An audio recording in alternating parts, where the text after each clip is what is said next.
East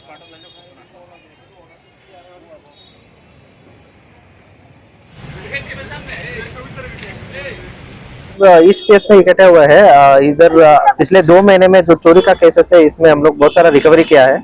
उसमें हमने अभी तक 7 bikes, 1 scooty, 1 Maruti car, 4 mobile, 400 grams gold jewellery और 3 सिलेंडर रिकवरी करके कोर्ट का ऑर्डर लेके जो फॉर्मल प्रोसीजर है वो सब कंप्लीट करके हम उनका जो ओनर्स हैं उनको आज हम लोग उनको वापस दे रहे हैं उनका सामान। ये रिकवरी कितने दिन का था? ये केस हुआ है 2-3 महीने का है। पिछले 2 महीने में हम लोग ये सब रिकवरी किया है। टोटल बाइक कितने हैं? बाइक 7 है, कार 1 है, स्कूटी 1 है, कैश 67,000 है और 400 ग्राम गोल्ड ज्वेलरी है और 4 मोबाइल है। मार्केट वैल्यू उसका 1.25 करोड़ है। হ্যাঁ নমস্কার। 2024 আগস্টের 5 তারিখ আমার টাটা মিউজিক মোটরস্ট্যান্ড শনিতলা থেকে চুরি করে নিয়ে গেছে। তার জন্য পুলিশের সহযোগিতা বিশালগড় আজকে 9 দিন আগে গাড়ি বিশালগড় পাওয়া গেছে। স্যার রানাবাবু আর স্যার দিলীপ বাবু সহযোগিতা গাড়িটা পাওয়া গেছে। এই যে পুলিশের ভূমিকা, হ্যাঁ স্যার, রিকভারি কি বলবেন? পুলিশের ভূমিকা মানে খুব ভালো কাজ করছে। পুলিশের কারণে আজকে গাড়িটা আমার পাওয়া গেছে। আমি স্যার গরিব মানুষ, পুলিশের কারণে আজকে গাড়িটা আমার পাওয়া গেছে। আমার নাম Gopal Debnath. Super Splendor bike. আমার ঠিকানা আমি শ্যামসুন্দর দাস। আমার ছেলের নামে বাইকটাও নির্বাণ দাস। শিবনগর এমবিবি ক্লাবের ভেতরে বাড়ি। রাত্রিবেলা ওইখান থেকে বাইকের লক ভাঙা ওরা বাইক নিয়ে গেছে। তো পরের দিনে আমি যথারীতি থানাতে ইনফর্ম করার পরে 24 ঘন্টার মধ্যে পূর্ব থানার থেকে পুরাতন রানা স্যার বাইক রিকভারি করছে। সাথে সাথে আমার খবর দিল যেন বাইক দেখে যান আর চোর শনাক্ত করে যান। চোর দেখাইলো আর বাইকও শনাক্ত করার পরে এবং এখন আজকে আমার বাইক হ্যান্ড ওভার করা হচ্ছে।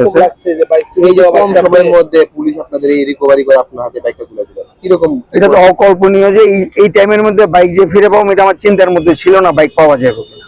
তো ওনাদের সেই তৎপরতা এবং ওনাদের যে কর্মকাণ্ড ইয়েতে আমরা খুবই গর্বিত এবং প্রশাসন এটার ব্যাপারে পুরোদমেই জনসাধারণের প্রতি সহযোগিতা করে এই কাজটা করতেছে। এটা জন্য আমি করবো।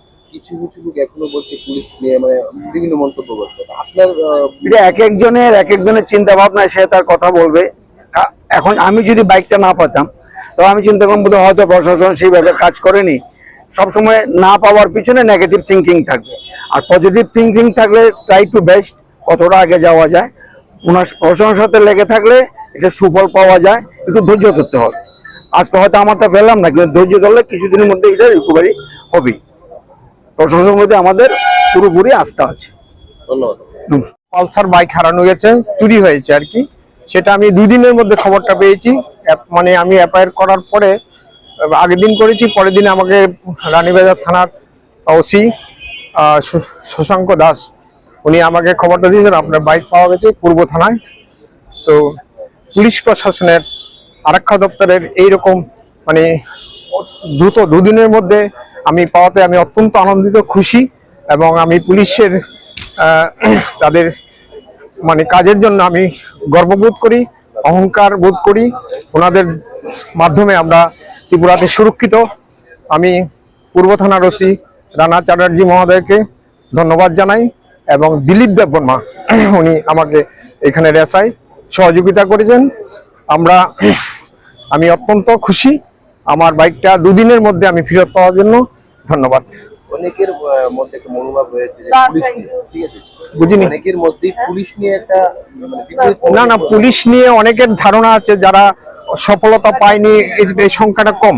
আমরা পুলিশের দ্বারে কমপ্লেন করার পরে এই বাইকটা আমার আগেও চুরি হয়েছিল, আমি তা 15 দিনের মধ্যে আমি ফেরত পেয়েছিলাম। এবার তো 2 দিনের মধ্যে পেয়েছি।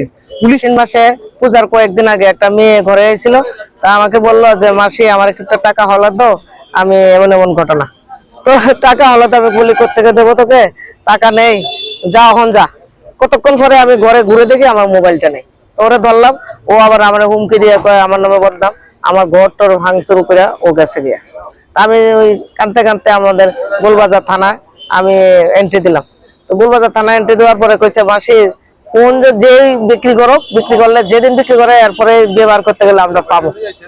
তো আজকে এতদিন পরে কালকে আমার অফিস থেকে ফোন করছে যে মানে তুমি যাইবা এমন এমন টাইমে। তো আমি সত্যি গর্বিত যে ওখানের মানে পুলিশ ইনচার্জ বা